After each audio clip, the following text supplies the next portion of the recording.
नमस्कार दोस्तों, के एग्जाम फाइट में आपका स्वागत है। कैसे हैं आप सभी? उम्मीद है आप सभी सही होंगे और आपकी UPPCL TG two, BARC, NPCIL, SAIL, DRDO आदि परीक्षाओं की तैयारी अच्छी चल रही होगी। दोस्तों, इन सभी परीक्षाओं को ध्यान में रखते हुए हमने इलेक्ट्रिशियन थ्योरी से कुछ महत्वपूर्ण प्रश्नों की सीरीज स्टार्ट की है, जो कि ये प्रश्न आपके प्रीवियस ईयर में पूछे गए प्रश्न होंगे। ये आपके किसी भी एग्ज़ाम के लिए महत्वपूर्ण साबित हो सकते हैं, चाहे वो आपका आईटीआई लेवल का कोई भी एग्ज़ाम हो। इस सीरीज को देखकर चले जाना, यहाँ से आपका बाहर प्रश्न नहीं जाएगा। चलिए इन प्रश्नों की शुरुआत करते हैं। उससे पहले आपसे रिक्वेस्ट है, अगर आप चैनल पर नए, चैनल को सब्सक्राइब कर लीजिए, अपने दोस्तों में शेयर ज़रूर करिए। अगर वीडियो अच्छा लगता है तो वीडियो को लाइक ज़रूर करना। चलिए, आधुनिक इलेक्ट्रॉन के सिद्धांत के अनुसार एक परमाणु प्रोटॉन, न्यूट्रॉन और इलेक्ट्रॉन से बना होता है। तीन तत्वों में से डेड डैश को निरावेशी माना जाता है, इसमें कोई आवेश नहीं होता है। सही उत्तर न्यूट्रॉन आपका राइट आंसर होगा, जो कि प्रोटॉन आपका धनावेश होता है, इलेक्ट्रॉन आपका ऋणावेश होता है। प्रोटॉन पर आपका 1.6 × 10⁻⁻19 कूलाम होता है और इलेक्ट्रॉन पर आपका 1.6 × 10⁻⁻19 होता है, जो कि ये ऋणावेश होता है। और आपका न्यूट्रॉन जो होता है उदासीन होता है। चलिए, न्यूट्रॉन की खोज जेम्स चैडविक सन 1932 द्वारा की गई थी। इसका भार जो है 1.67 × 10⁻27 किलोग्राम होता है।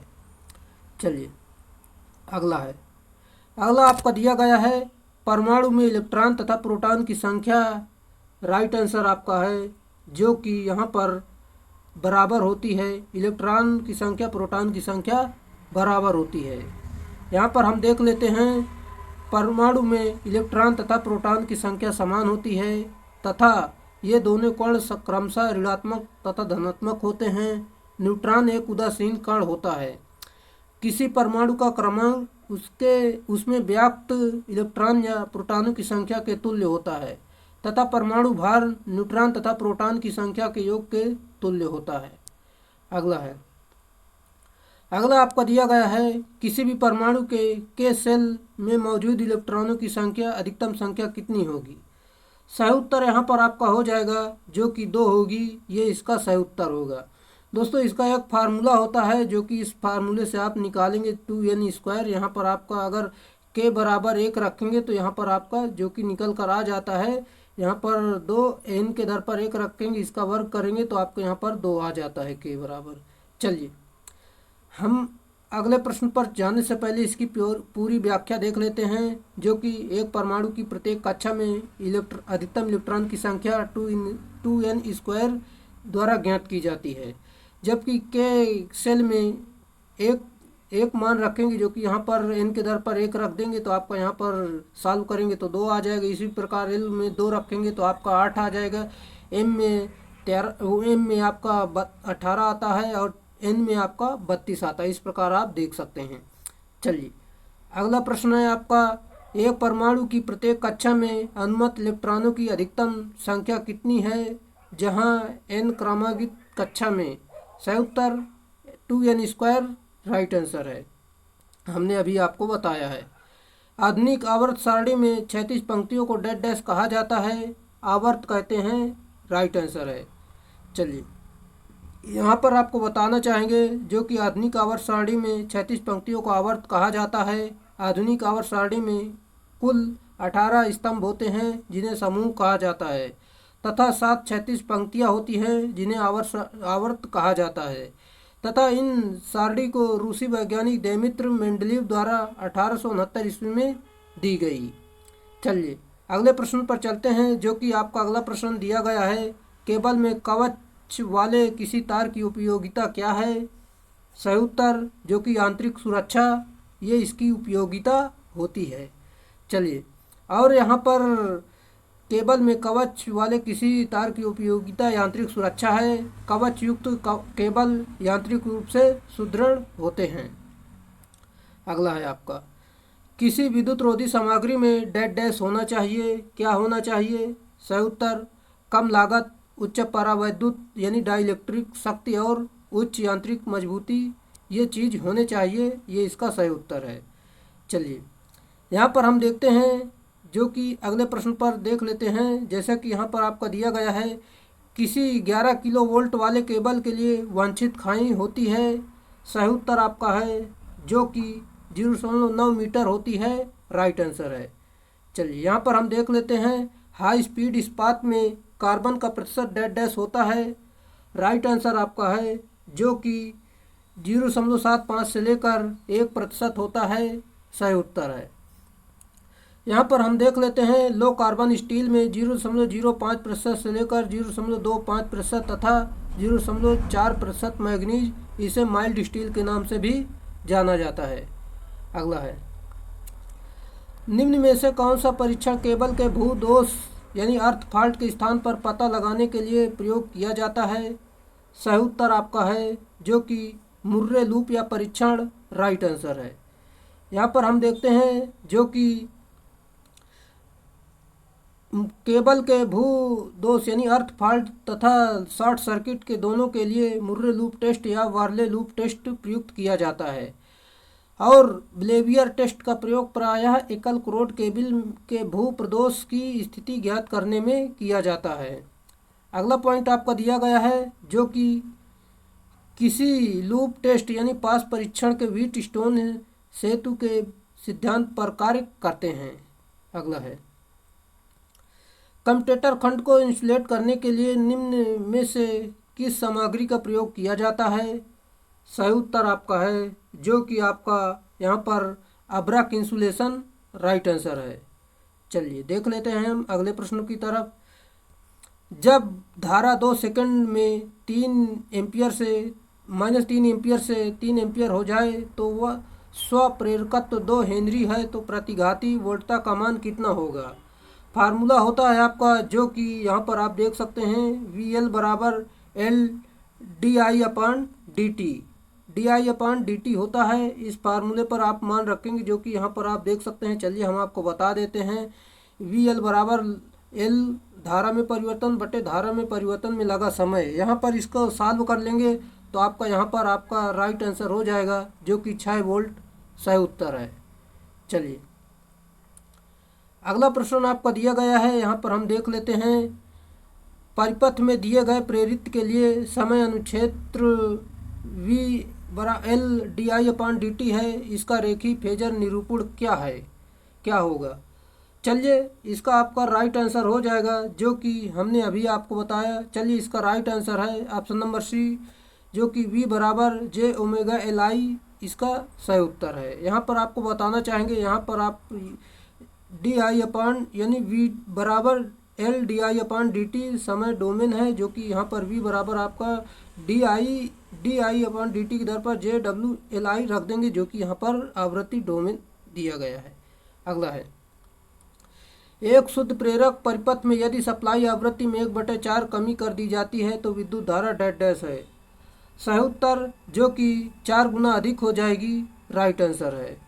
चलिए यहाँ पर आप देख सकते हैं जो कि दिया भी गया है। चलिए हम अगले प्रश्न पर चलते हैं। अगला प्रश्न आपका दिया गया है, HRC फ्यूज का फ्यूजन फैक्टर कितना है। सही उत्तर है जो कि आपका 1.1, राइट आंसर है।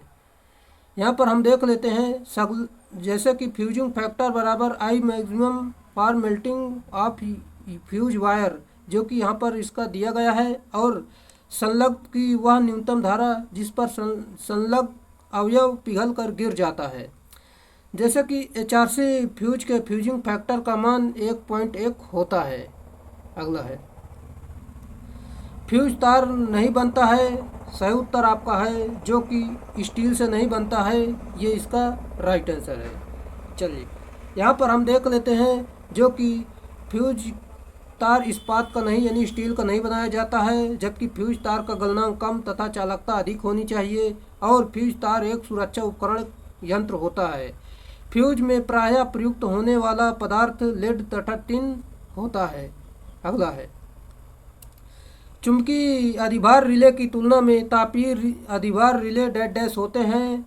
सही उत्तर आपका है जो कि आपका धीमे ये इसका राइट आंसर है। चलिए आपको बताना चाहेंगे चुंबकीय अधिभार रिले की तुलना में तापीय रिले धीमे होते हैं क्योंकि तापीय रिले में H बराबर I स्क्वायर RT के अनुसार स्पष्ट है कि H प्रोपोर्शनल यानी इसमें ताप ऊष्मा जो आपकी होती है ताप के प्रोपोर्शनल समानुपाती होता है अर्थात समय पर निर्भर करता है।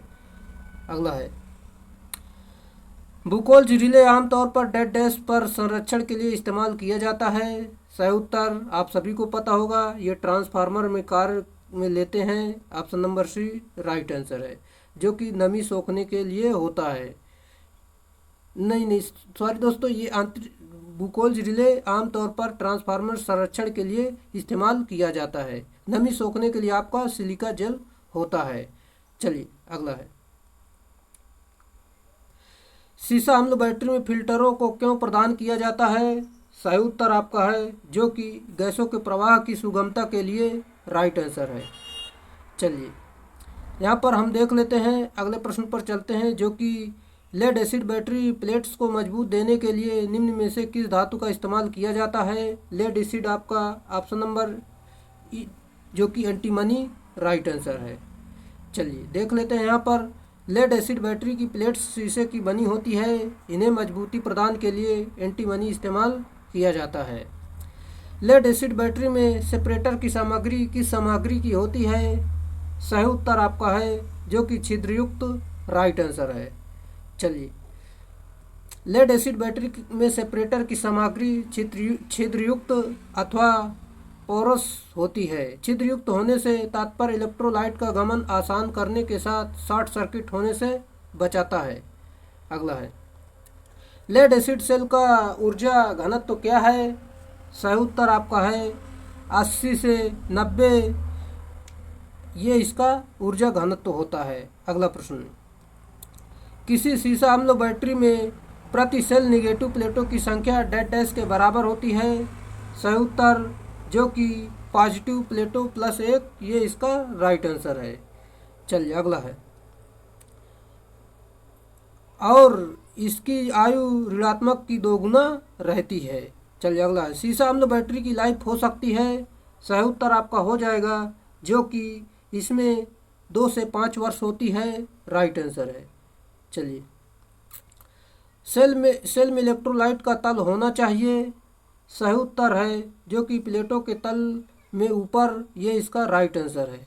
एक बार फिर से आपको बता देते हैं, सेल में इलेक्ट्रोलाइट का तल प्लेटों से ऊपर रहता है। इलेक्ट्रोलाइट एक चालक में धारा प्रवाहित करने हेतु किया जाता है। इनमें ऋणात्मक प्लेटों की संख्या धनात्मक से 1 अधिक होती है। अगला है अगला आपका दिया गया है, यहाँ पर आपको बताना चाहेंगे निम्नलिखित में से फेज वोल्टेज को किसके बीच मापा जाता है। सही उत्तर है लाइन एवं न्यूट्रल के बीच मापते हैं, राइट आंसर है। फेज वोल्टेज को लाइन एवं न्यूट्रल के बीच मापा जाता है तथा लाइन वोल्टेज का मापन लाइन एवं लाइन के बीच मापा जाता है।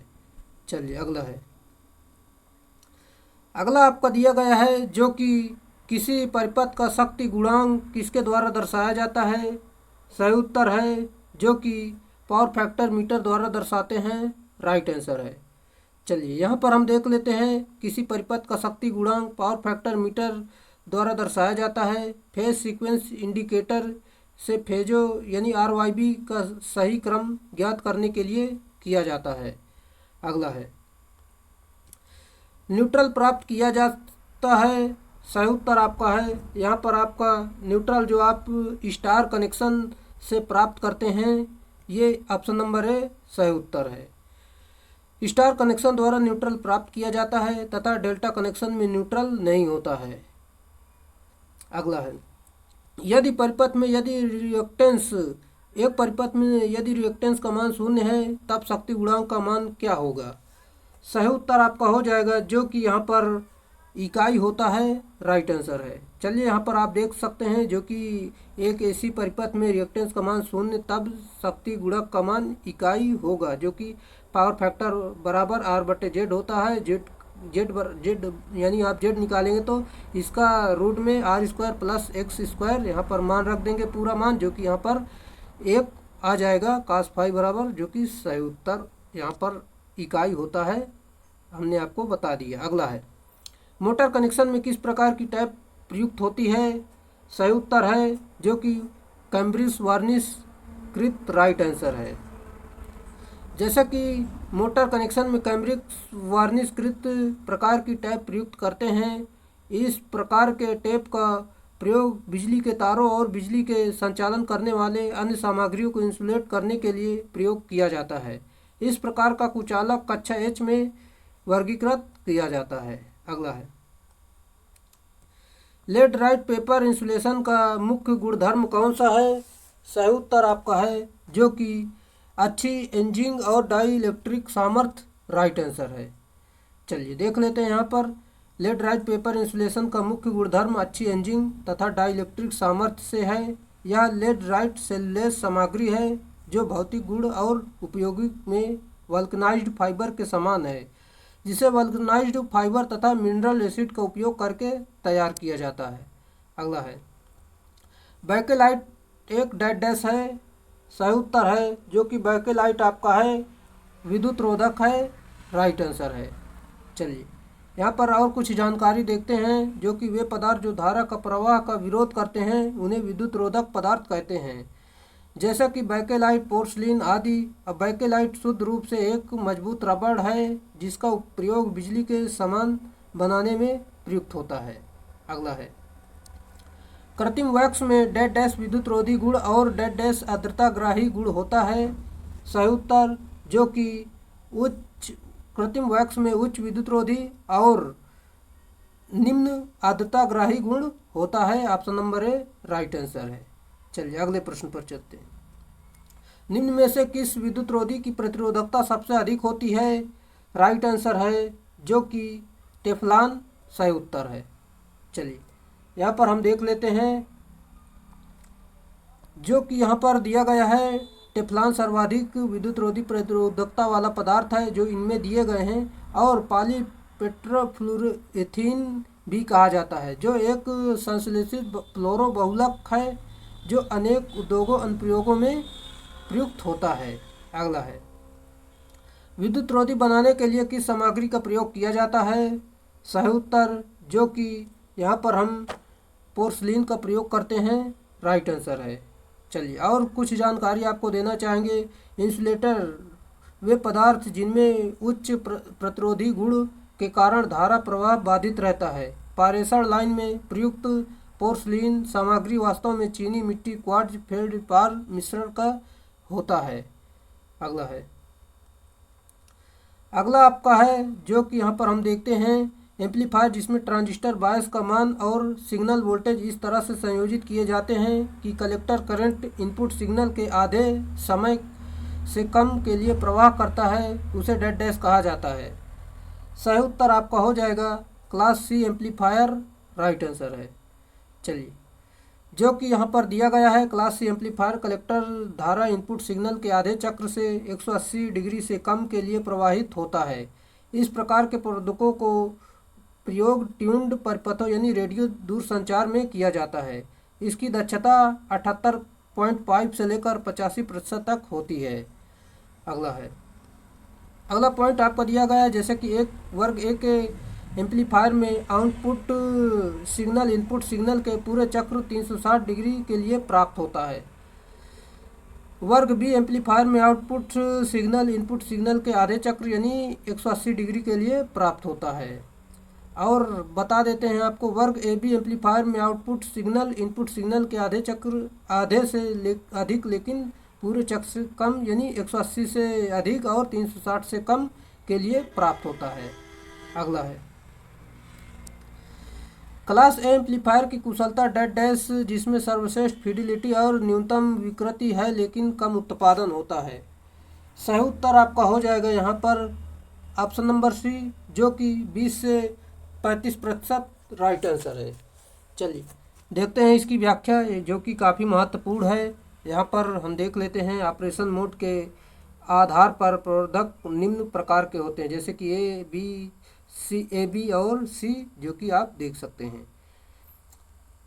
जैसा कि श्रेणी ए प्रकार के प्रवर्धक के प्रचालन बिंदु क्यू पॉइंट एवं इनपुट सिग्नल के आयाम का चयन इस प्रकार करते हैं कि इनपुट सिग्नल के संपूर्ण चक्र के विरूपण रहित आउटपुट सिग्नल प्राप्त हो सकें।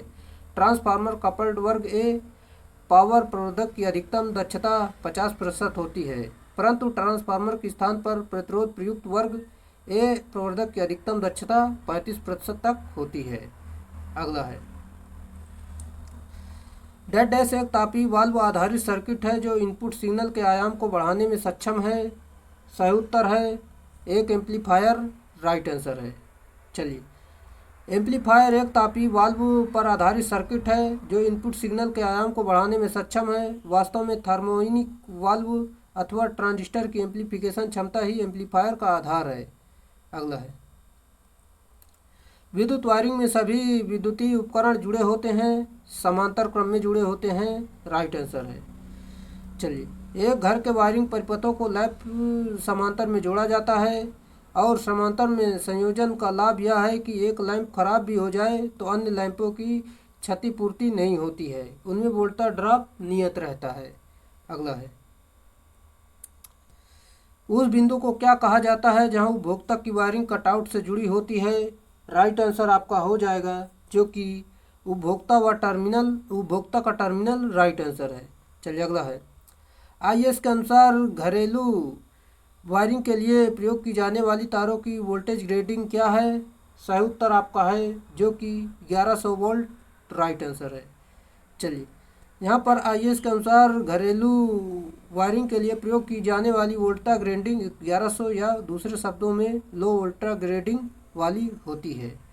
अगला है वायरिंग एसेसरीज के विनिर्देशों को डेड डैश होना चाहिए। सही उत्तर आपका है जो कि आईएसआई मानक, राइट आंसर है। चलिए देख लेते हैं वायरिंग एसेसरीज के विनिर्देशों को आईएसआई मानक के अनुरूप होना चाहिए जो कि मानक गुणवत्ता तथा सुरक्षा को उचित मूल्यों पर परिभाषित किया जाता है। यहाँ आईएसआई का पूर्ण विस्तार इंडियन स्टैंडर्ड इंस्टीट्यूट होता है। अगला है बिजली के उप परिपथों में भार किससे अधिक नहीं होना चाहिए। सही उत्तर है जो कि यहाँ पर आपका 3000 वाट से अधिक नहीं होना चाहिए, राइट आंसर है। चलिए, बिजली के पावर में उप परिपथों में सामान्यतः 2 स्विच होते हैं जिसमें अधिकतम 3000 वाट तक भार को संयोजित किया जा सकता है। इसी प्रकार के बिजली के समान उप परिपथ में अधिकतम 10 स्विच होते हैं जिसमें अधिकतम 800 वाट तथा 800 वाट तक भार को संयोजित किया जा सकता है। चलिए, सुरक्षात्मक उपकरणों के माध्यम से मोटर जैसे लोड को जोड़ने या डिस्कनेक्ट करने के लिए निम्नलिखित में से कौन सी वायरिंग एक सर्किट है। सही उत्तर है जो कि पावर वायरिंग, राइट आंसर है। चलिए, आपको यहाँ पर हम बता देते हैं कंट्रोल वायरिंग एक प्रकार का परिपथ है जो धारा के वर्तमान प्रवाह को नियंत्रित करके यह निर्धारित करता है कि नियंत्रण उपकरणों का उपयोग करके लोड को कब कनेक्ट या डिस्कनेक्ट करना है, जबकि पावर वायरिंग में भार धारा ले जाने वाली भारी तार होते हैं, अतः मोटर में लोड अधिक होने के कारण पावर वायरिंग में काम में ली जाती है। अगला प्रश्न आपका दिया गया है डीसी शंट मोटर का उपयोग इनमें से किसमें नहीं किया जाता है। इलेक्ट्रिक ट्रेन्स में नहीं करते हैं, राइट आंसर है। और डीसी शंट का प्रयोग हम यहाँ पर खराद मशीन, मशीन टूल्स और कास्ट कार्य मशीन, वुड वर्किंग मशीन में करते हैं। चलिए, यहाँ पर इसकी व्याख्या देखते हैं जो कि काफ़ी महत्वपूर्ण व्याख्या है। आपको बताना चाहेंगे डीसी शंट मोटर का प्रयोग इलेक्ट्रिक ट्रेन में नहीं किया जाता है, इसके लिए डीसी सीरीज मोटर का प्रयोग किया जाता है क्योंकि इलेक्ट्रिक ट्रेन के लिए उच्च स्टार्टिंग टॉर्क की आवश्यकता होती है। डीसी शंट मोटर एक स्थिर गति वाली होती है, जबकि आपकी सीरीज मोटर होती डीसी सीरीज मोटर उसकी गति बहुत ज़्यादा होती है, अगर बिना लोड के उसे चलाओगे तो आपकी मोटर जल सकती है। चलिए, जल जाएगी। अगला आपका दिया गया है एक सार्वभौमिक मोटर में परिवर्ती गति अभिलक्षण पाए जाते हैं क्योंकि यह डेड डैश होती है। सही उत्तर आपका हो जाएगा यहाँ पर जो कि option number C, series wound, right answer है। चलिए, यहाँ पर आपको बता देते हैं एक यूनिवर्सल मोटर में परिवर्ती गति अभिलक्षण होते हैं क्योंकि इसमें सीरीज वाइंडिंग होती है। यह मोटर एसी तथा डीसी दोनों समान रूप से कार्य करती है। इसकी संरचना डीसी सीरीज मोटर के समान होती है, इसलिए इसे एसी सीरीज मोटर कहा जाता है। इसका प्रारंभिक टार्क उच्च होने के कारण इसका प्रयोग विभिन्न स्थानों पर किया जाता है, जैसे कि mixer, grinding, vacuum cleaner, drill machine, सिलाई मशीन इत्यादि में हम करते हैं। अगला है, डीसी सीरीज मोटर में बल आघूर्ण किस प्रकार का परिवर्तित होता है? सही उत्तर आपका है जो कि इसमें ऑप्शन नंबर सी, आर्मेचर धारा के वर्ग के अनुक्रमानुपात में राइट आंसर है। चलिए अगले प्रश्न पर चलते हैं, जो कि ट्रांसफार्मर रेटेड वोल्टेज से जुड़ा हुआ है, भिनभिनाहट यानी हमिंग की आवाज़ करता है, इसका क्या कारण है? सही उत्तर आपका हो जाएगा यहाँ पर कोर का कंपन राइट आंसर है। चलिए देखते हैं, यहाँ पर ट्रांसफार्मर रेटेड वोल्टेज से जुड़ा है, तब वह हमिंग की आवाज़ करता है, तब उसकी कोर में कंपन होने के कारण ऐसा होता है कि यह कोर का कंपन मैग्नेटोस्ट्रीमाइल प्रभाव के कारण होता है। अगला है, एक ट्रांसफार्मर की क्रोड में प्रवाह इसको भौतिक रूप से विस्तारित करता है और प्रत्यावर्ती चुंबकीय क्षेत्र प्रभाव के साथ थोड़ा संकुचित करता है। इस प्रभाव को डेड डैश के रूप में जाना जाता है। सही उत्तर है जो कि चुंबकीय विरूपण राइट आंसर है। चलिए देखते हैं, यहाँ पर एक ट्रांसफार्मर की क्रोड में इस प्रवाह इसको भौतिक रूप से विरूपित करता है और प्रत्यावर्ती चुंबकीय क्षेत्र प्रभाव के साथ थोड़ा संकुचित करता है। इस प्रभाव को चुंबकीय विरूपण रूप से जाना जाता है। अगला है, फ्लोरिनेटेड तरल पदार्थ संश्लेषित तरल पदार्थों के समान होते हैं और इनका उपयोग डेड डैश में होता है। सही उत्तर आपका हो जाएगा यहाँ पर ट्रांसफार्मर राइट आंसर है। चलिए यहाँ पर हम देखते हैं, जो कि अगले प्रश्न पर चलते हैं, अंडर फ्रीक्वेंसी सप्लाई में ट्रांसफार्मर के कोर में क्या होता है? सही उत्तर आपका फ्लक्स के कारण सैचुरेट हो सकता है, ये इसका राइट आंसर है। जो कि अंडर फ्रीक्वेंसी सप्लाई में ट्रांसफार्मर की कोर फ्लक्स के कारण सैचुरेट हो सकती है, अतः ट्रांसफार्मर को रेटेड फ्रीक्वेंसी सप्लाई प्रदान की जाती है।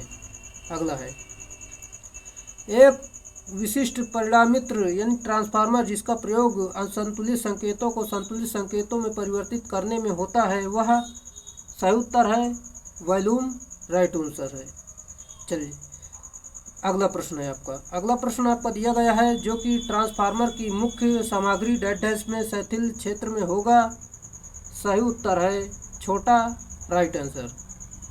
अगला है, पहले इसे देख लेते हैं। ट्रांसफार्मर की कोर यानी परिणामित्र की कोर सामान्यतः नर्म पदार्थ से निर्मित होती है, क्योंकि नर्म पदार्थ बीएच वक्र यानी शिथिल वक्र का क्षेत्र फल निम्न छोटा होता है।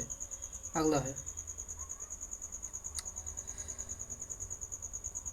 ऊर्जा के रूप को दूसरे रूप से परिवर्तित करने वाली युक्ति है।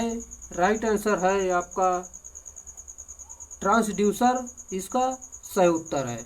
चलिए यहाँ पर आपको पूरी जानकारी बताना चाहेंगे। ऊर्जा एक रूप से दूसरे रूप में परिवर्तित करने वाली युक्ति ट्रांसड्यूसर कहलाती है तथा कैपेसिटर का कार्य आवेश का संग्रहण करना, ट्रांजिस्टर का कार्य चालक में बहने वाली धारा का विरोध करना होता है तथा इन्वर्टर का कन्वर्टर का कार्य धारा का परिवर्तन करना होता है।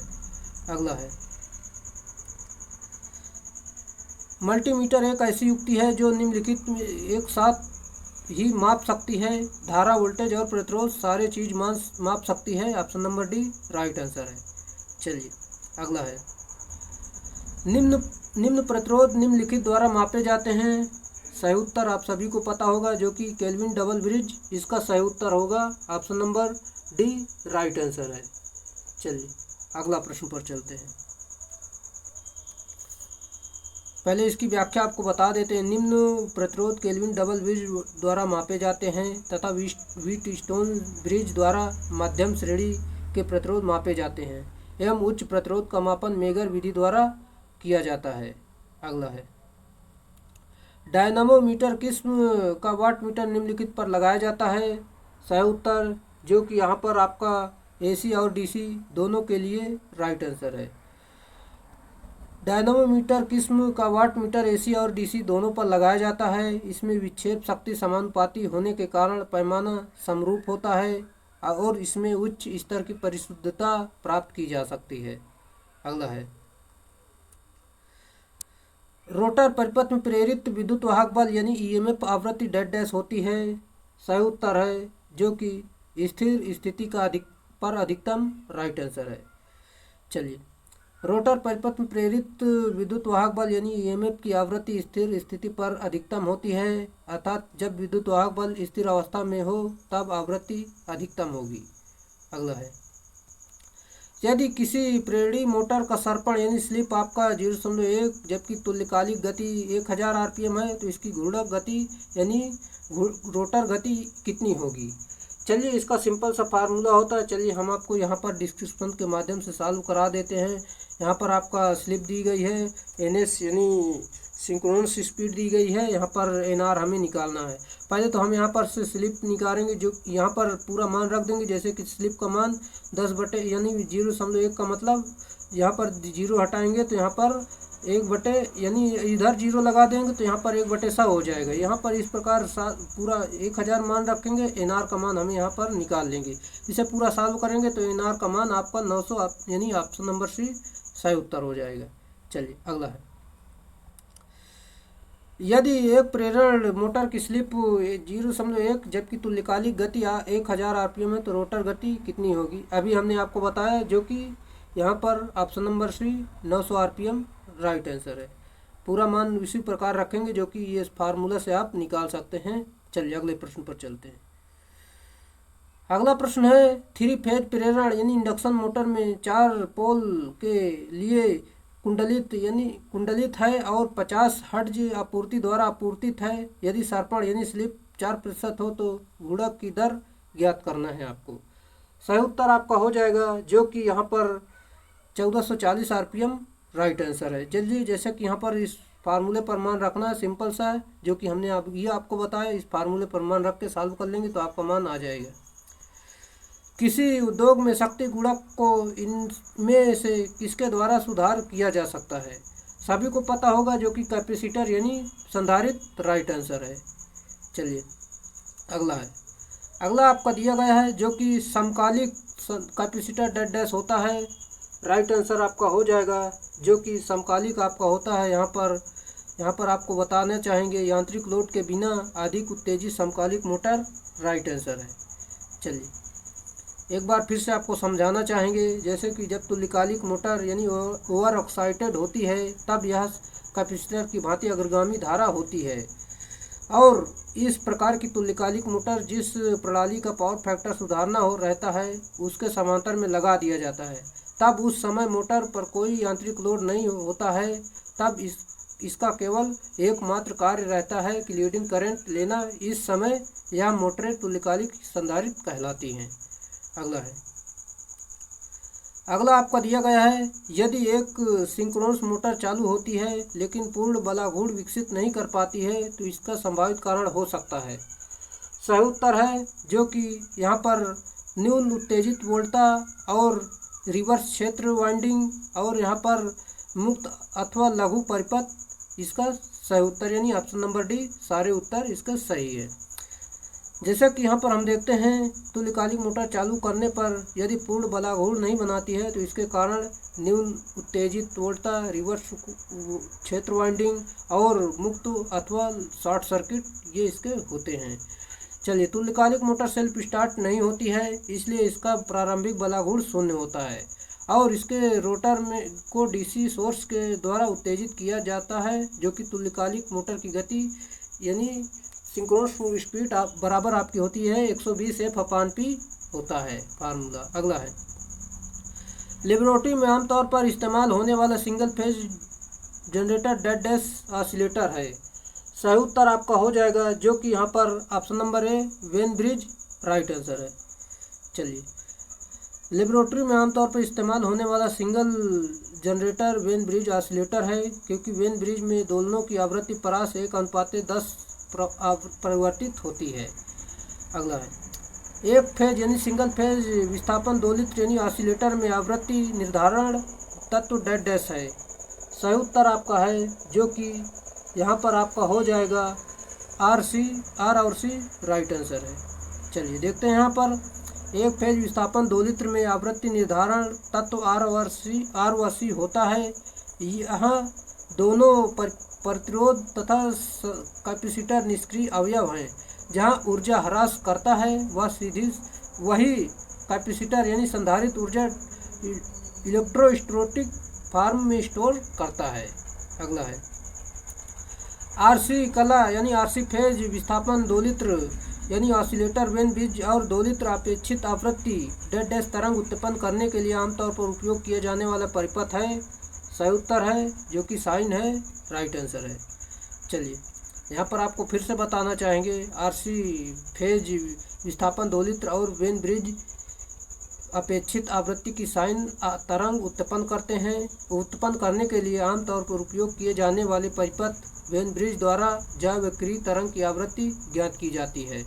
अगला है आपका जब किसी क्रिस्टल के पार लगाया हुआ बल एक छोटी वोल्टता उत्पादित करवाता है तो क्रिस्टल डैश प्रभाव दर्शाता है। सही उत्तर है फोटो इलेक्ट्रिक, राइट आंसर है। चलिए यहाँ पर हम देख लेते हैं अगले प्रश्न पर, जो कि आपका अगला प्रश्न है निम्नलिखित में से कौन सी फ्री रनिंग ऑसिलेटर के रूप में उपयोग किया जाता है। राइट आंसर है जो कि यहाँ पर staple multi vibrator, right answer. चलिए अगला है किसी बहुकपित्र में मल्टी वाइब्रेटर कौन सा कथन सही नहीं है। राइट आंसर है निर्गत सदैव उपलब्ध है, राइट आंसर है। अगला है इसमें अगला दिया गया चित्र में डैश वायरिंग को आरेख आपका दिया गया है। यह आपका वायरिंग का जो आरेख है यह आपका सीढ़ी में वायरिंग है, यानी यहाँ पर आपका option number B staircase wiring है। ये तो आपको पहचान जाना चाहिए देखकर ही। और यहाँ पर सीढ़ी पर वायरिंग की आरेख को प्रदर्शित करती है। इसमें द्विमार्गी यानी टू वे स्विच लगा होता है जो कि लगे हुए हैं, अभी हमने आपको बताया है। घरेलू वायरिंग एवं छोटी इकाइयों के लिए सुरक्षा उपाय के लिए निम्नलिखित का इस्तेमाल किया जाना चाहिए। सही उत्तर MCB, राइट आंसर है।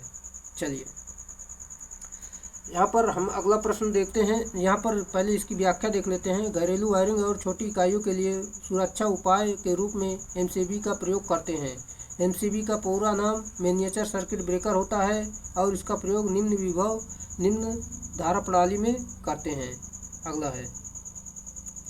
अगला आपका दिया गया है जो कि किस प्रकार के कंड्यूट पाइप का उपयोग औद्योगिक वायरिंग में की जाती है। सही उत्तर है जो कि यहाँ पर ऑप्शन नंबर डी जस्तीकृत दृढ़ कंड्यूट पाइप, राइट आंसर है। चलिए अगला प्रश्न है MCB का पूरा नाम मिनिएचर सर्किट ब्रेकर, हमने अभी आपको बताया। चलिए ये थे आज के प्रश्न जो कि हमने प्रीवियस प्रश्नों को लिया है, प्रीवियस ईयर पूछे गए प्रश्नों को, और ये आपके किसी भी एग्ज़ाम के लिए इम्पोर्टेंट साबित हो सकते हैं। चलिए आज के लिए इतना ही रखेंगे, फिर मिलेंगे नेक्स्ट वीडियो में। अगर वीडियो अच्छा लगा हो तो वीडियो को लाइक कर दें और चैनल पर नए चैनल को सब्सक्राइब जरूर कर लें और अपने दोस्तों में शेयर जरूर करें। चलिए आज के लिए इतना ही, फिर मिलेंगे नेक्स्ट वीडियो में, तब तक के लिए बाय।